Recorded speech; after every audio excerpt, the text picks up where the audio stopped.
হরে কৃষ্ণা। সন্ধ্যাবেলার সন্ধ্যা পুজো কিছুটা মুহূর্ত আপনাদের সাথে আমি শেয়ার করে নেব, আর তার সাথে থাকবে গোপাল সোনাদের শয়নসজ্জা। সন্ধ্যা প্রদীপ জ্বালিয়ে আজ আমি আমার এই সুন্দর অনুভূতিটা আপনাদের সাথে শেয়ার করতে চলেছি। এটা এক অন্যরকম অনুভূতি, অন্যরকম ফিলিংস, অন্যরকম ভালোবাসার ছোঁয়া। মা দিদাদের দেখতাম মাটির প্রদীপ আর তার নিচে কাঁঠাল পাতা দিয়ে তুলসী মঞ্চের সামনে প্রদীপ দান করত। সেই ঐতিহ্য তো আর বহন করাই যায় না, করতেই পারি না। না কাঁঠাল পাতা অ্যাভেলেবেল, আর না হাতে তৈরি মাটির প্রদীপ। তার পরিবর্তে যেটা আমি করে থাকি সেটাই আপনাদের সাথে আমি শেয়ার করছি। তুলসী মঞ্চের সামনে প্রদীপ দান করলাম। প্রদীপ দানের অনেক সুন্দর অনুভূতি আমরা পেয়ে থাকি। এই ছোট্ট সুন্দর প্রদীপ সমস্ত অন্ধকার আমাদের মন থেকে যেন ঘুচিয়ে এক আলোর প্রজ্বলিত করে তোলে। গোপাল সোনাদের সামনে প্রদীপ দান, রাধাকৃষ্ণের সামনে প্রদীপ দান সমস্ত মনের অন্ধকারকে ঘুচিয়ে এক আলোর অনুভূতি যোগায়। শীতের সাজসজ্জা, শয়নসজ্জা, এটা এক অন্যরকম প্রস্তুতি, মনের ছোঁয়া, মনের ভালোবাসা। আর মায়ের বাড়ির গোপালরা এসেছেন আজকে, আমি তো ভীষণ আনন্দিত।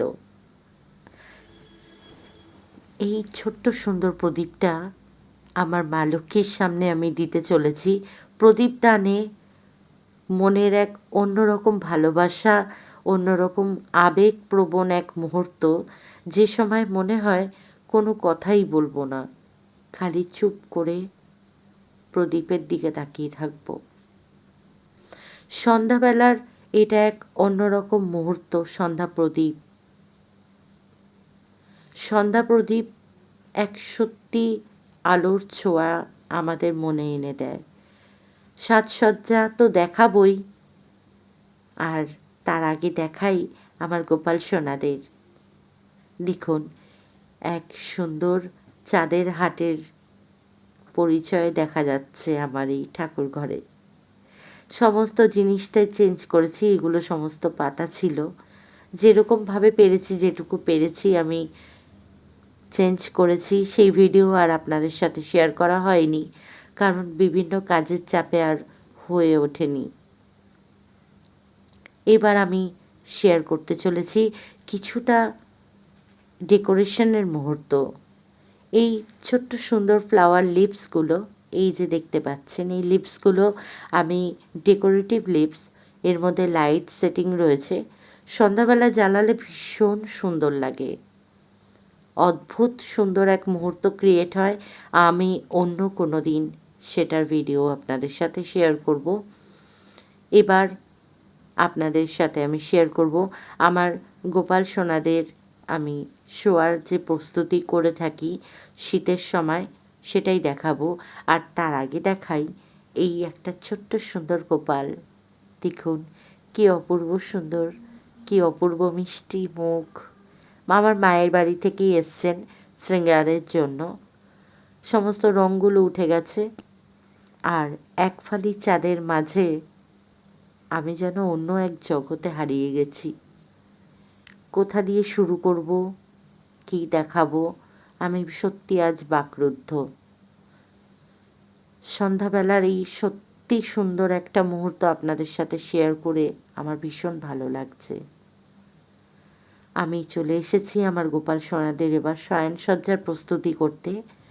বিছানাটা একটু ঝেড়ে নিলাম, সমস্ত পরিষ্কার পরিচ্ছন্নই পাতা, তাও শোয়ার আগে যেটুকু করা যায় করি, ঠাকুর যেটুকু চায়। সমস্ত বালিশের কভারগুলোও আমাকে বার করতে হবে। হিউজ কালেকশন তো আমার রয়েছে, কিন্তু সমস্ত করে উঠতে পারিনি। বড় গোপাল সোনাকে আগে শোয়ালাম। আমার ঘরের বড় সোনা মাথায় টুপি আর পায়ে মোজা পরিয়ে আমি শোয়াচ্ছি, কারণ যথেষ্ট ঠান্ডা আছে আজ। তারপর আমার ছোট্ট সোনাকে শুইয়ে দিলাম। এবার আমার মায়ের বাড়ির গোপাল সোনাদের শোয়াচ্ছি। এরপরে বাকি আছে ছোট্ট কুট্টি বাচ্চা সোনা, আমি তাকেও শুইয়ে দিলাম। সাপোর্টে দেবো একটা ছোট্ট কোলবালিশ, আর এখানেও দিলাম আরেকটা পাশ বালিশ। দুটো পাশ বালিশ আরও বার করতে হবে, যেটুকু রইল সেটুকু দিয়েই সাপোর্ট দিলাম। গায়ে দিয়ে দিলাম একটা চাদর। সবাইকে শীতের পোশাক পরানো আছে, তাই অতটা ভারী কিছু না দিলেও হয়। উলের ক্লথ যথেষ্ট গরম হয়। এই আসনটা এক্সট্রা পেতেছিলাম, কারণ মায়ের বাড়ির গোপাল সোনারা এসেছেন, তার জন্য জায়গাটা একটু ফাঁকা করে নিলাম, কারণ এখানে জল প্রদীপ সবই আমাকে দিতে হবে। প্রদীপটা এই জায়গায় আমি দিয়ে দিলাম যাতে সেফটি থাকে। এক অভূত সুন্দর মুহূর্ত ক্রিয়েট হতে চলেছে। আর এই দেখুন, জলের ব্যবস্থা করে দিলাম। রাত্রিবেলা জলটা এখানেই রাখলাম, বেডসাইড টেবিলে রাখতাম, কিন্তু ওখানে আরেকটা গোপাল সোনা রয়েছে।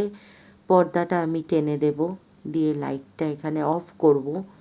আর এখানের প্রদীপটা এখন বেশ খানিকক্ষণ আরও জ্বলবে। আমি এই কাচের দরজাটা হালকা করে দিয়ে দিলাম। এবার মুহূর্তটাই চেঞ্জ হয়ে যাবে। কি অভূত সুন্দর মুহূর্ত তৈরি হয়েছে বলে বোঝানোর নয়, এই মুহূর্তটা খালি চুপ করে থাকার। আজকের মতো ভিডিও আমি আর বেশি বাড়াবো না, এখানেই এন্ড করব। সকলের ভিডিওটা কেমন লাগলো জানাতে কিন্তু একদম ভুলবেন না। সকলে ভালো থাকবেন। জয় রাধে, হরে কৃষ্ণা।